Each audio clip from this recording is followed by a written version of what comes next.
ಬೆಂಗಳೂರಿನಲ್ಲಿ ಆದಂತ ಕಾಲ್ತುಳಿತ ದುರಂತ. ಈ ದುರಂತಕ್ಕೆ ಈಗ ಕಮಿಷನರ್ ತಲೆದಂಡ ಆಗಿದೆ. ಬಿ ದಯಾನಂದ ಸೇರಿದಂತೆ ಉನ್ನತಾಧಿಕಾರಿಗಳನ್ನೇ ಸರ್ಕಾರ ಅಮಾನತು ಮಾಡಿದೆ.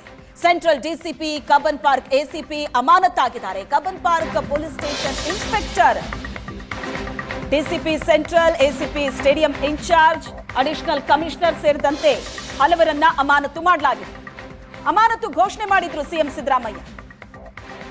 ಕಬ್ಬನ್ ಪಾರ್ಕ್ ಎಸಿಪಿ ಆಗಿದ್ದ ಬಾಲಕೃಷ್ಣ, ಕೇಂದ್ರ ಡಿಸಿಪಿ ಶೇಖರ್ ಅಮಾನತಿಗೆ ಆದೇಶ ಕೊಡಲಾಗಿದೆ. Cubbon Park inspector Girish ಅಮಾನತಾಗಿದೆ.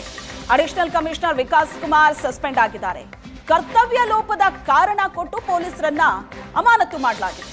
ಸಿಕ್ಕಿರೋ ಮಾಹಿತಿ ಪ್ರಕಾರ ಪೊಲೀಸ್ ಇಲಾಖೆ ಮೊದಲೇ ಹೇಳಿತ್ತು, ಪೊಲೀಸ್ ಇಲಾಖೆ ಸಲಹೆಯನ್ನ ಸಂಬಂಧಪಟ್ಟವರು ತಗೊಂಡೇ ಇಲ್ಲ, ಕನ್ಸಿಡರೇ ಮಾಡಿಲ್ಲ. ಇಷ್ಟು ಕಡಿಮೆ ಸಮಯದಲ್ಲಿ ಇಷ್ಟು ದೊಡ್ಡ ಕ್ರೌಡ್ ಅನ್ನ ಹ್ಯಾಂಡಲ್ ಮಾಡೋದಕ್ಕೆ ಫೋರ್ಸ್ ಅನ್ನ ಹಾಕೋದು ಕಷ್ಟ ಆಗತ್ತೆ. ಒಂದ್ ಸ್ವಲ್ಪ ಸಮಯ ಕೊಡಿ ಅಂತ ಕೇಳಿದ್ರು, ಕೊಟ್ಟಿಲ್ಲ. ಅದೇ ದಿನ ಕಾರ್ಯಕ್ರಮ ಆಗಬೇಕಾಗಿತ್ತು, ಅದೇ ಸಮಯಕ್ಕಾಗಬೇಕಾಗಿತ್ತು, ಜೊತೆಗೆ ಅಲ್ಲೊಂದು ಕಾರ್ಯಕ್ರಮ ಇಲ್ಲೊಂದು ಕಾರ್ಯಕ್ರಮ ಅಂತ ಆಗಬೇಕಿತ್ತು. ವಿಧಾನಸೌಧದ ಮುಂದೆ ಕಾರ್ಯಕ್ರಮ ನಡೆಸೋ ಅವಶ್ಯಕತೆ ಏನಿತ್ತು ಅಂತ ಕೆಲ ಸಚಿವರೇ ಪ್ರಶ್ನೆ ಮಾಡಿದ್ದಾರೆ ಸರ್ಕಾರವನ್ನ. ಇದು ಆಗಿರೋದು. ಈಗ ನೋಡಿದ್ರೆ ಸರ್ಕಾರ ಹಲವು ಅಧಿಕಾರಿಗಳ ತಲೆದಂಡ ಮಾಡಿದೆ.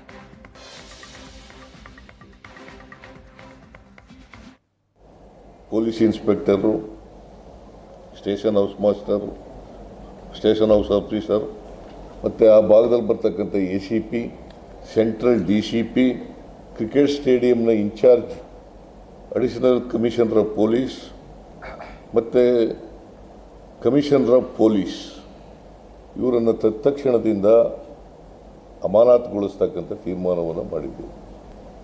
I repeat, CPI Cubbon Park police station, ACP of that particular area, Assistant Commissioner of Police, Deputy Commissioner of Police, Central, Additional Commissioner of Police, who is in charge of Cricket Association Stadium, ಅಲ್ಲೇ incharge ಇದ್ದದ್ದು, ಅವರು ನೋಡ್ಕೊತಾ ಇದ್ದದ್ದು.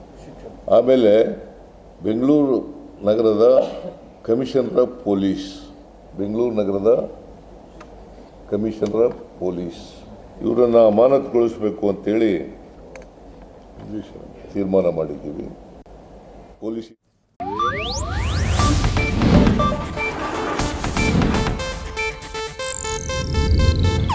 ಇದು Asianet news network ಪ್ರಸ್ತುತಿ.